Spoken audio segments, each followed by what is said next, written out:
ముఖ్యంగా మహిళలకి త్యాగాలకి చాలా పెద్ద పీట వేయాలి అనేది మనస్ఫూర్తిగా మేము ముందుకు తీసుకెళ్తాం. అలాగే మనం ఇందాక మీకు ప్రారంభించి చెప్పినప్పుడు ఈ అభివృద్ధి కానీ సూపర్ 6 కానీ పెట్టుబడులు కానీ ఇవన్నీ రావాలి అంటే లా అండ్ ఆర్డర్ చాలా బలంగా ఉండాలి. లా అండ్ ఆర్డర్ బలంగా లేకపోతే వచ్చే దుస్థితి కానీ పెట్టుబడులు రావు. ఉదాహరణకి ఉత్తరప్రదేశ్లో యోగి ఆదిత్యనాథ్ గారు ముఖ్యమంత్రిగా ప్రమాణ స్వీకారం చేసిన తర్వాత 8 సంవత్సరాల కాలంలో అది 15 లక్షల రూపాయల కోట్ల పెట్టుబడిని ఆకర్షించడం జరిగింది. దానికి కారణం అంతకుముందు ఒక అన్రూలీ స్టేట్గా ఉండేది. పెట్టుబడులు రావడానికి సాహసించేవారు కాదు. కానీ ఆయన రాగానే ఆయన పెట్టింది లా అండ్ ఆర్డర్ చాలా బలంగా ఉండాలి. దానివల్ల ఈరోజు వాళ్ళకి 15 లక్షల పెట్టుబడి వచ్చింది. అలాగే ఆంధ్రప్రదేశ్కి లా అండ్ ఆర్డర్ చాలా చాలా క్లిష్టమైంది. అలాగే భవిష్యత్తుని పదే పదే ఈ కూటమి ప్రభుత్వం ఒక దశాబ్దన్నర ఎందుకు ఉండాలి అని అంటున్నానంటే సుస్థిరత ప్రజలకు ఇవ్వాలన్న ఒక ఉద్దేశం తప్ప పదవుల్లో కూర్చొని దీన్ని ఎంజాయ్ చేయాలి లేదంటే దీన్ని ఆస్వాదించాలన్న కాంక్ష ఎవరికి లేదు. కానీ ఈ దుస్థితి నుంచి ఎందుకంటే అనుక్షణం ప్రతిపక్ష నాయకులను చూస్తూనే ఉన్నారు. జాతీయ స్థాయి ప్రతిపక్ష నాయకుల నుంచి ఓడిపోతేనేమో సడన్గా ఓట్ చోరీ అంటారు. వాళ్ళు గెలిచినప్పుడేమో ఓట్ చోరీలు కనిపించే వాళ్ళకి. గత ప్రభుత్వంలో కూడా చూసాం. 2019లో వాళ్ళు గెలిచినప్పుడు మేము ఎక్కడా మాట అనలా. ప్రజలు తీర్పు ఇచ్చారు, దాన్ని గౌరవించాం. 2024లో 151 సీట్లు కూటమి ప్రభుత్వానికి ఇచ్చి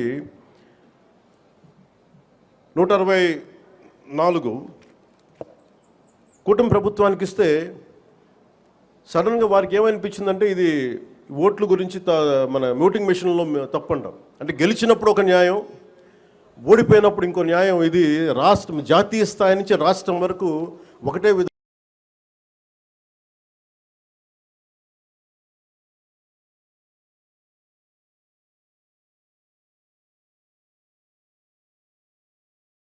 దేశాలన్నిటికీ కూడా అంతర్గతంగా అస్థిరత సృష్టించడం వాడి విధానం. మనం దాంట్లో అంతర్జాతీయ కుట్రలో భాగంగా చూడాలి ఇదంతా. ఎప్పుడైతే భారతదేశం అంతర్గతంగా బలహీనపడొద్దో, ఒక కోటని దెబ్బ కొట్టాలంటే బయటోడు కొట్టడం కంటే కూడా లోపల ఉన్నోడు తలుపు తీస్తే వచ్చే నష్టం ఎక్కువ. అందుకని ఎప్పుడు కూడా విదేశీ శక్తులు అంతర్గతంగా ఎవరున్నారు భారతదేశంలో, వాళ్ళకి ఎలాంటి ఇన్ఫర్మేషన్ ఇస్తే బాగుంటుంది, వాళ్ళ ఎజెండాని వీళ్ళందరూ మోస్తున్నారు. దీన్ని ప్రజలందరూ కూడా చాలా సునిశ్చితంగా గమనించాలి. ఇది ఏమైపోతుంటే ఒక్కసారి వాళ్ళని లోపలికి రానిచ్చామా, మీరు 2019, 2024 చూశారు. రోడ్డు మీదకి రావాలంటే భయాలు వచ్చినాయి ఒక్కొక్కళ్ళకి. ఈ రోజున కూటమి ప్రభుత్వాన్ని తిట్టడానికి ఎవరు ఇబ్బంది పట్టట్లా. దేనికంటే ఇది ప్రజాస్వామ్యం, దీన్ని గౌరవించడానికి ప్రతి ఒక్కరికి మాట చెప్పేది. మీరు ఒక బాధ్యతగా మాట్లాడాలి, సద్విమర్శను సంపూర్ణంగా స్వీకరించే పరిస్థితులు ఉన్నాయి. కానీ గత ప్రభుత్వంలో చూస్తే విమర్శ చేయడానికి భయపడేవాళ్ళు. పోలీస్ అధికారులు డ్యూటీ చేయడానికి భయపడేవాళ్ళు. అధికారులు ఎనీ సివిల్ డిపార్ట్మెంట్స్ ప్రతి ఒక్కరు కూడా భయపడేవాళ్ళు. అడ్డగోలుగా దోచేసుకున్నారు. ఇవన్నీ కూడా విదేశీ శక్తులకి ఇది ఆలవాలం అయిపోద్ది. వారికి కనుసైగలు వీళ్ళందరూ మెలుగుతున్నారు. వీళ్ళందరూ అలా చూడాలి దీన్ని. అందుకని ప్రజల్ని నేను కోరుకునేది ఈ 79వ స్వాతంత్ర దినోత్సవ శుభ సందర్భంగా మీరు అంతర్గత శత్రువుల్ని ఒక కంట ఇప్పుడు మీరు కనిపెట్టి ఉండాలి. నేను కాకినాడ పోర్టు విషయంలో కూడా నేను అంత గొంతెత్తడానికి కారణం చాలా ఎందుకులే మనం వదిలేస్తా ఉన్నాం. ఆంధ్రప్రదేశ్కి 974 నుంచి 974 కిలోమీటర్ల తీర ప్రాంతం ఉంది. ఇది మన పెట్టుబడులకి చాలా మంచిది. కానీ అది ఒక్కసారి మన సరిగ్గా లేకపోతే అది బలహీనత కూడా అయిపోతుంది. ముంబై దాడుల్లో కూడా అసలు ఏమాత్రం పర్యవేక్షణ లేని పోర్టుల నుంచి వచ్చేసారు. లేదంటే పర్యవేక్షణ ఉన్నా కానీ అమ్ముడైపోయిన వ్యక్తుల ద్వారా ఉగ్రవాదులు వచ్చేసారు. బాంబే దాడులు కానీ ఆర్డీఎక్స్లు వచ్చేసినాయి. ముఖ్యంగా ఆంధ్రప్రదేశ్ తీర ప్రాంతంలో పోలీస్ శాఖ చాలా బలమైన దృష్టి పెడుతుంది. ఎందుకంటే నాకు ఇది కాకినాడ చాలా వల్నరబుల్గా అనిపిస్తుంది ఒకసారి రిపోర్టు చూస్తూ ఉంటే. కలెక్టర్ గారికి తెలుసు, ఎస్పీ గారికి తెలుసు, రాష్ట్ర డీజీపీ గారికి తెలుసు.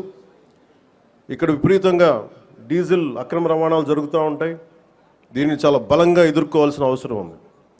ఓన్లీ బియ్యమే కదా, డీజిలే కదా అని మనం వదిలేస్తే ఒకసారి దోపిడీ, ఒకసారి స్మగ్లింగ్ అలవాటైన వాళ్ళకి బయట నుంచి వెపన్స్ వచ్చే అవకాశాలు ఉంటాయి, బాంబులు తీసుకొచ్చే అవకాశాలు ఉంటాయి. వీటన్నిటిని కూడా ఒక చాలా ఏమరపాటుగా ప్రతి ఒక్కళ్ళు ఉండాలి. సో అందుకని దీన్ని భారతదేశం మా కమిట్మెంట్, కూటమి ప్రభుత్వం నారా చంద్రబాబు నాయుడు గారి నాయకత్వంలోని కూటమి ప్రభుత్వం చాలా స్పష్టంగా లా అండ్ ఆర్డర్ మీద, దేశం తాలూకు సుస్థిరత మీద మాకు చాలా సమగ్రమైన అవగాహన ఉంది. ఎక్కడ కూడా కరప్షన్ ఉన్న చోట ఆటోమేటిక్గా దేశం బలహీనపడుద్ది. అలాంటి పరిస్థితుల్లో లేకుండా ఉండాలని మేము సాయశక్తిలో ప్రయత్నం చేస్తాం. వాటన్నిటికంటే కూడా ప్రజలు నేను కోరుకునేది, మీరు ఎరుకుతో ఉన్నంతకాలం అంటే డెమోక్రసీ ఈజ్ ఎటర్నల్ విజిలెన్స్ అంటే మీరు నిరంతర పహారా కాస్తే తప్ప ప్రజాస్వామ్యం బలపడదు. అందుకని మీరందరూ నిరంతరమైన విజిలెన్స్తో ఉండాలి, నిరంతరం ఇప్పుడు ఒక పహారా మనస్తత్వంతో ఉండాలి అనేది నేను మీ అందరికీ కోరుకుంటా ఉన్నాను. అంటే ఇవన్నీ మనం ఎక్కడో కాశ్మీర్లో జరిగిన ఇష్యూస్ మనకేంటి అనుకుంటే, ఆపరేషన్ సింధూర్ మన వైజాగ్లోను, మన కావల్లో, నెల్లూరు జిల్లా కావల్లోనూ ఉగ్రవాదులు చాలా దారుణంగా కాల్చి చంపేశారు. దానికి బిఫిటింగ్ రిప్లై ఇచ్చాం, చాలా బలమైన రిప్లై ఇచ్చాం.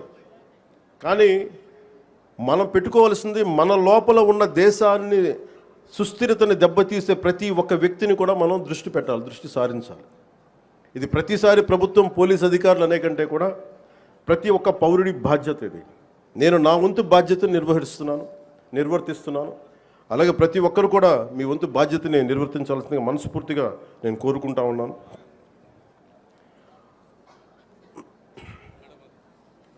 మీ అందరికీ కూడా మరోమారు మనస్ఫూర్తిగా మీ అందరికీ ధన్యవాదాలు తెలుపుకుంటూ, ఈ 79వ స్వాతంత్ర దినోత్సవ సందర్భంగా మరోమారు మీ అందరికీ శుభాకాంక్షలు తెలియజేసుకుంటూ సెలవు తీసుకున్నాను. జై Hind. Thank you very much, sir.